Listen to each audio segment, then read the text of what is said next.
انشائیے کا عنوان ہے مصنف بننے کے آسان طریقے۔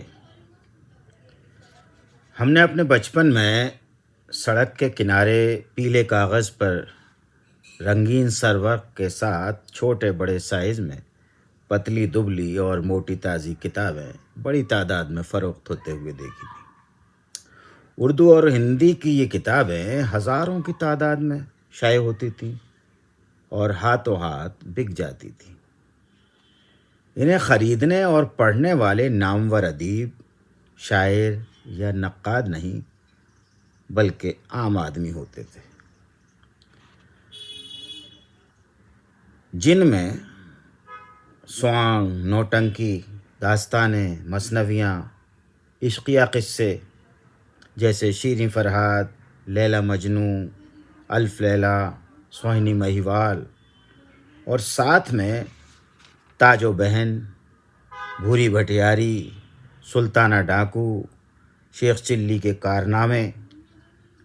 ان کے علاوہ ریڈیو گائیڈ، گھڑی سازی، الیکٹرک گائیڈ، ٹریکٹر گائیڈ، رہنمائے صابن سازی، کامیاب مرغی خانہ، دولت کمانے کے ڈھنگ، فوٹوگرافی، رنگ سازی، کام شاستر، پریم شاستر، رہنمائے حلوائی، ایلوپیتھک اور ہومیوپیتھک گائیڈ، رہنمائے تشخیص امراض وغیرہ وغیرہ۔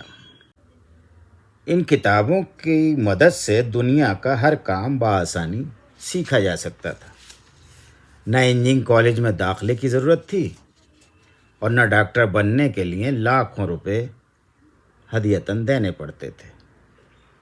چند آنوں کی گائیڈ خریدیے، ہر ہنر میں گھر بیٹھے مہارت حاصل کیجیے، بغیر گاڑی چلائے ڈرائیونگ سیکھیے اور بغیر دریا میں اترے تیراک بن جائیے۔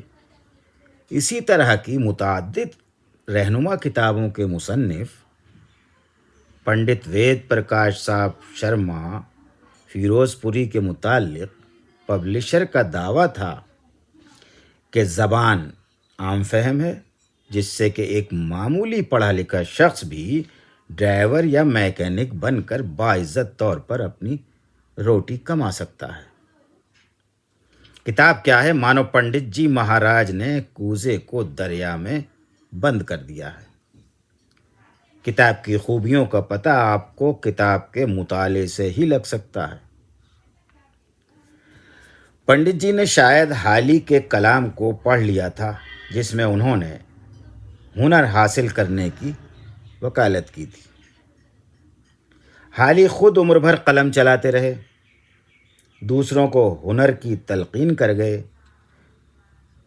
لکھی بھی تو ایک شاعری کی گائیڈ، یعنی مقدمہ شعر و شاعری، جسے پڑھ کر بہت سے شاعروں نے غزل گوئی سے کنارہ کر لیا۔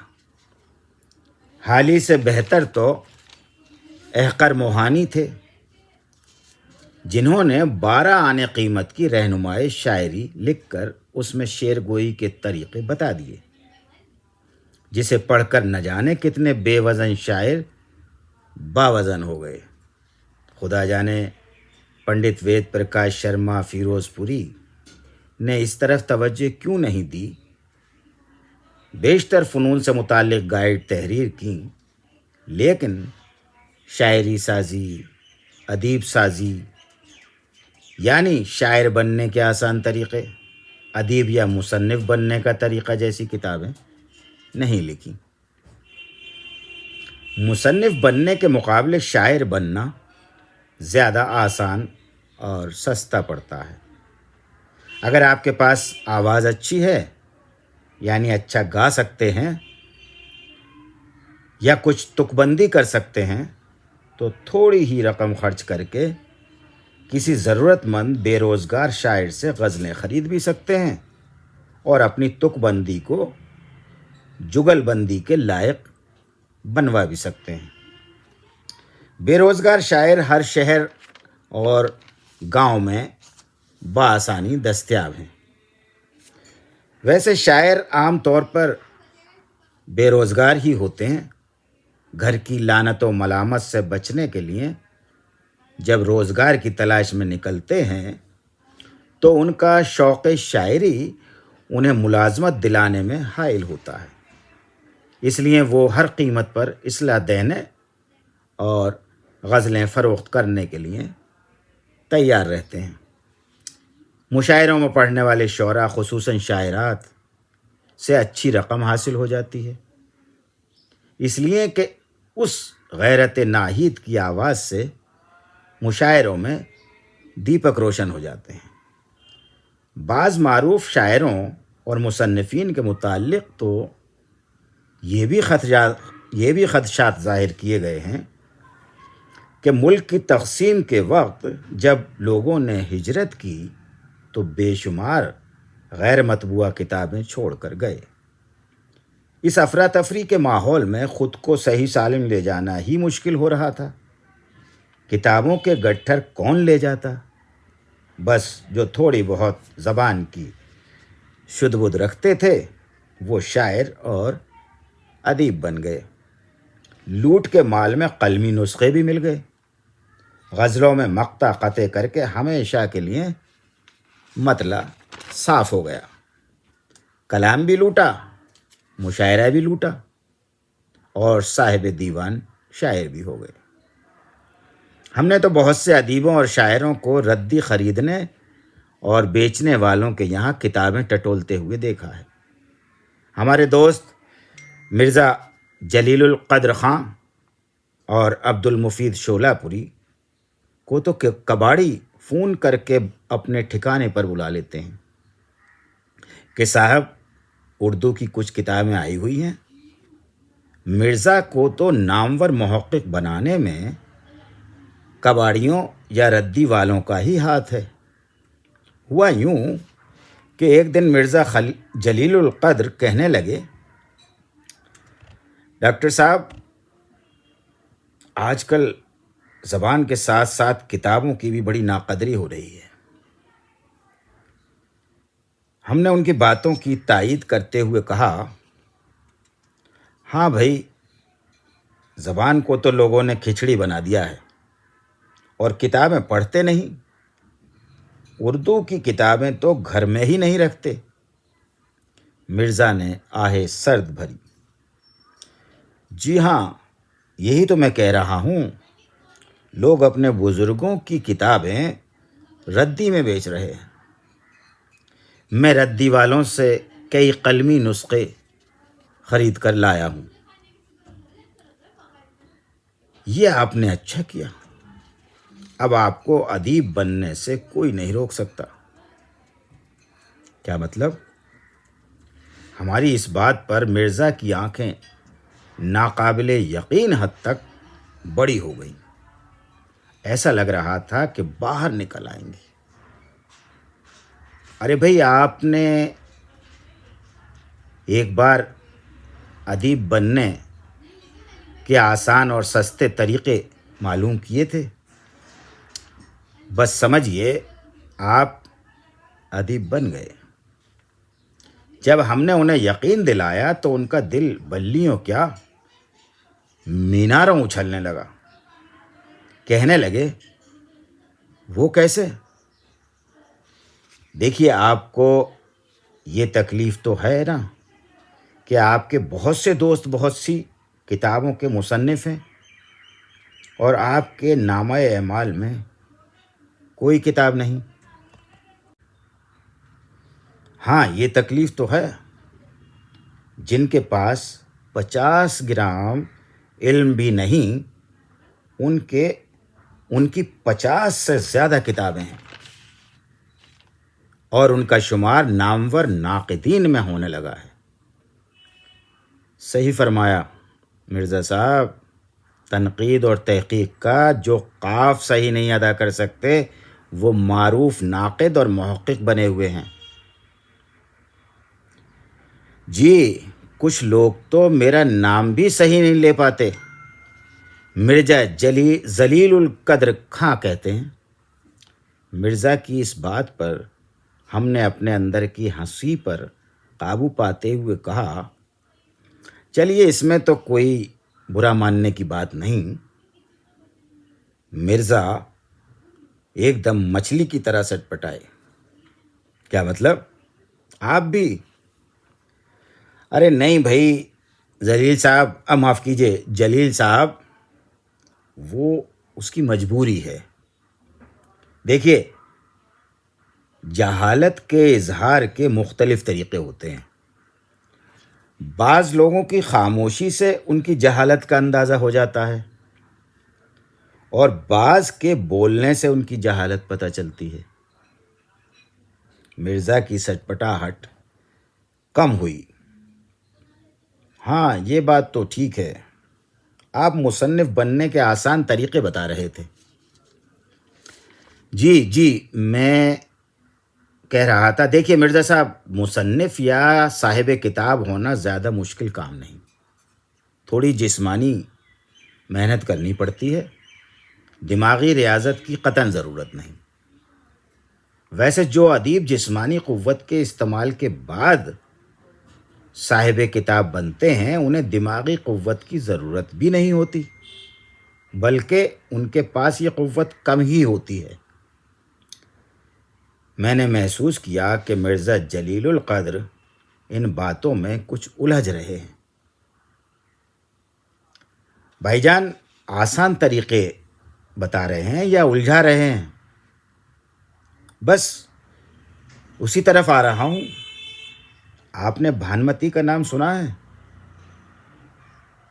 ہاں، ہمارے پڑوس کے میں ایک صاحب کے یہاں کام کرتی ہے، لیکن اس کا یہاں کیا کام؟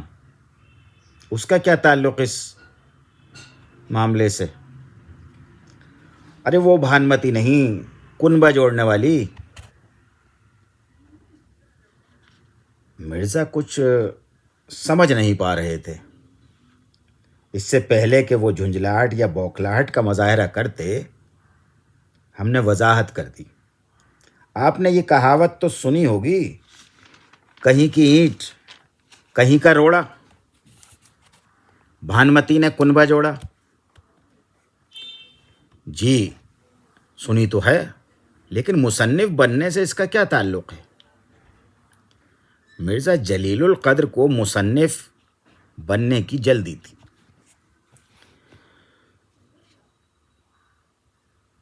ہم بحر طویل میں چلے گئے تھے، اور وہ ناصر کاظمی کی طرح بحر مختصر کے خواہاں تھے، تاکہ جلد صاحب کتاب ہو جائیں۔ ہم نے انہیں مشورہ دے ڈالا، بس بھانمتی کا طریقہ اختیار کیجیے۔ یعنی دیکھیے مرزا صاحب، لوگوں نے بہت کچھ لکھ دیا ہے۔ اگر کسی میں لکھنے کی صلاحیت نہیں ہے تو ان منتشر تحریروں کو یکجا کر کے صاحب کتاب بن جائیے۔ یہ تو ایسے ہی ہوا کہ دکھ بھریں بھی فاختہ اور کوے انڈے کھائیں۔ جی جناب، آج کل یہی ہو رہا ہے۔ ایک بوتا ہے، دوسرا کاٹتا ہے، تیسرا کھاتا ہے۔ مرزا صاحب، آج کل لوگ دوسروں کے توے پر اپنی روٹیاں سیک رہے ہیں۔ آپ عبد المفید شولہ پوری کو تو خوب جانتے ہیں، 1 درجن کتابیں ہیں ان کی۔ ہر کتاب میں بس 1 صفحے کی تحریر ان کی ہے۔ ہر محفل میں سینہ تان کر کہتے ہیں کہ 1 درجن کتابیں ہیں میری۔ کہیں غالب کے اشعار جمع کر دیے، کسی میں میر کے، کسی میں عشقیہ اشعار یکجا کیے ہیں، کوئی مزاحیہ اشعار پر مشتمل ہے۔ کتاب کے اندر کلام کسی کا اور سر ورق پر نام کسی اور کا۔ ہماری اس بات پر مرزا کے چہرے پر بلا کی سنجیدگی نمایاں ہو گئی تھی۔ شاید مصنف بننے کے آسان طریقے ان کی سمجھ میں آ گئے تھے۔ ہمارے کئی دوست اور دشمن ہیں جو اس آسان طریقے کو اختیار کر کے صف اول کے ادیبوں میں شامل ہو گئے ہیں۔ بعض ادیبوں نے تو اس قدر ضخیم اور باوزن کتابیں ترتیب دے ڈالی ہیں کہ ان کے بچے کثرت کرنے کے لیے جم نہیں جاتے، بلکہ ان کی ایک ایک کتاب ہاتھ میں لے کر گھر میں ہی کثرت کر لیتے ہیں۔ گھر میں کسی چیز کا وزن کرنے کے لیے باٹوں کی جگہ ان کی کتابیں استعمال کی جاتی ہیں، بلکہ یہاں تک سنا گیا ہے کہ اسکول میں اساتذہ بچوں کو مرغا بنا کر مزید ایذا پہنچانے کے لیے بعض ادیبوں کی ضخیم کتابیں ان کی کمر پر رکھ دیتے ہیں۔ شاید ایسی ہی کتابیں گدھوں پر لاد کر انہیں تکلیف دینے کا سبب بنتی ہیں۔ ہم نے مرزا کو مشورہ دیا کہ اگر وہ محقق بننا چاہتے ہیں تو کباڑیوں سے خریدی ہوئی مطبوعہ اور غیر مطبوعہ کتابیں شائع کرائیں، حصول کتاب کی رداد لکھ دیں، محقق بن جائیں گے۔ ناقد بننے کے لیے دوسروں کے لکھے مضامین کو یکجا کر کے چھپوا دیں۔ گزشتہ زمانے میں مرتبین بڑی دیانت داری کے ساتھ سرورق پر اپنے نام کے ساتھ مرتب کا لفظ لکھ دیا کرتے تھے۔ اب تو اپنی جسمانی محنت اور 1-1.5 صفحے کے پیش لفظ کے پیش نظر جملہ حقوق اپنے نام کر کے لفظ مرتب کو حذف کر دیا ہے۔ یوں بھی بعض غیرت مند ادیب لفظ مرتب کو اپنے شایان شان نہیں سمجھتے، اس لیے اس کے استعمال سے بھی گریز کرتے ہیں۔ اس کی مثال ادب میں نہیں ہر شعبے میں مل جاتی ہے۔ مثلاً مختلف کمپنیاں مختلف کل پرزے تیار کرتی ہیں، لیکن جو کمپنی ان پرزوں کو جوڑ کر یعنی اسمبل کر کے کوئی شے بناتی ہے، لیبل اسی کا لگتا ہے۔ یعنی اینٹ روڑے کہیں سے آئیں، نام بھانمتی کا ہی جائے گا۔ مرتبین نے ادب میں ادبی اتحاد کی بنیاد ڈالی ہے، ایک ہی صف میں محمود اور ایاز کو کھڑا کر دیا ہے۔ ہم نے مرزا جلیل القدر کو اس قبیل کے مصنفین کی اتنی مثالیں دے ڈالیں کہ اب انہیں اپنے مصنف بننے کا راستہ ہموار نظر آنے لگا۔ مرزا نے اپنے ضمیر کے مجبور کرنے پر پوچھ ہی لیا، لیکن یہ تو بددیانتی ہے۔ جناب، اور کہاں آپ کو دیانت داری نظر آ رہی ہے؟ یہاں کم از کم بددیانتی ادب سے تو ہو رہی ہے۔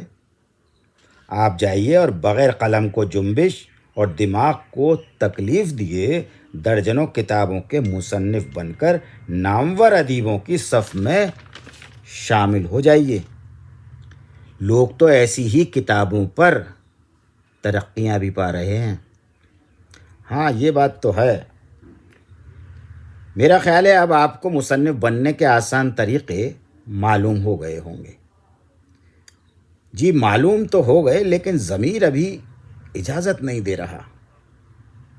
بھیک مانگے ہوئے چراغوں سے گھر میں اجالا کرنے سے اندھیرا بہتر ہے۔ ضمیر ومیر کے چکر میں رہیں گے تو آپ ایک کتاب کے بھی مصنف نہیں بنیں گے۔ کچھ اور آسان طریقے سنیے۔ ہر سال چندہ کر کے 1-2 سیمینار کیجیے۔ سیمینار میں پڑھے گئے مقالوں کو بلا خوف اپنے نام سے کتابی شکل میں پیش کر دیجیے۔ صاحب حیثیت اور شہرت کے خواہش مند نیم ادیبوں سے رابطہ کیجیے، ان پر مضامین لکھوائیے، پیسہ ان کا، کتاب پر نام آپ کا۔ آپ تو جانتے ہیں نذیر گڑگانوی کو اور کاتب زودانی کو۔ جی ان لوگوں کی تو بہت کتابیں ہیں، لیکن ان میں ان کا اپنا کیا ہے؟ بس بھانمتی بنے بیٹھے ہیں۔ آپ بھی ضمیر کو بالائے طاق رکھیے اور عہد حاضر کے بڑے ادیب بن جائیے۔ کوشش کرتا ہوں۔ مرزا نے بادل ناخواستہ کہا، ہم نے ان کے ارادوں میں استحکام لانے کے لیے اپنا بیان جاری رکھا۔ دیکھیے، انگلش میں ایک اصطلاح ہے کٹنگ پیسٹنگ، جسے اردو میں کہتے ہیں کاٹو اور چپکاؤ۔ اس اصطلاح کا استعمال مصنف بننے کے ضمن میں ہوتا ہے، اور اس طریقے کو مصنف بننے کا آسان ترین طریقہ بتایا گیا ہے۔ لیکن جناب، اتنا آسان بھی نہیں ہے۔ مرزا نے جسمانی مشقت کے پیش نظر کہا۔ ہاں بھائی، محنت تو کرنی پڑتی ہے، لیکن دماغی نہیں۔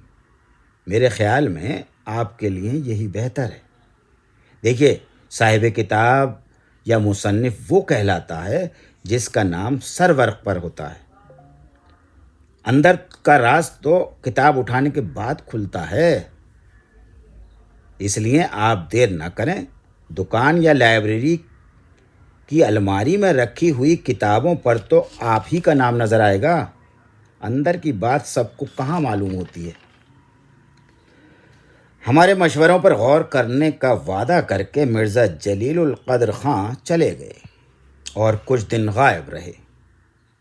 جب واپس آئے تو انہوں نے ہمیں ایک کتاب پیش کی جس کا عنوان تھا مصنف بننے کے آسان طریقے، اور جس کے نیچے جلی حروف میں لکھا ہوا تھا، آئیے آپ کو مصنف بننے کے چند ایسے آزمودہ اور آسان طریقے بتائیں جن پر عمل کرنے سے آپ کو مصنف بننے سے کوئی نہیں روک سکتا۔ کتابیں ہی کتابیں، ایک بار پڑھ تو لیں۔ اس تحریر کو دیکھ کر ہمیں پروفیسر اروڑا یاد آ گئے، جن کے اشتہار میں لکھا ہوتا تھا، رشتے ہی رشتے، ایک بار مل تو لیں۔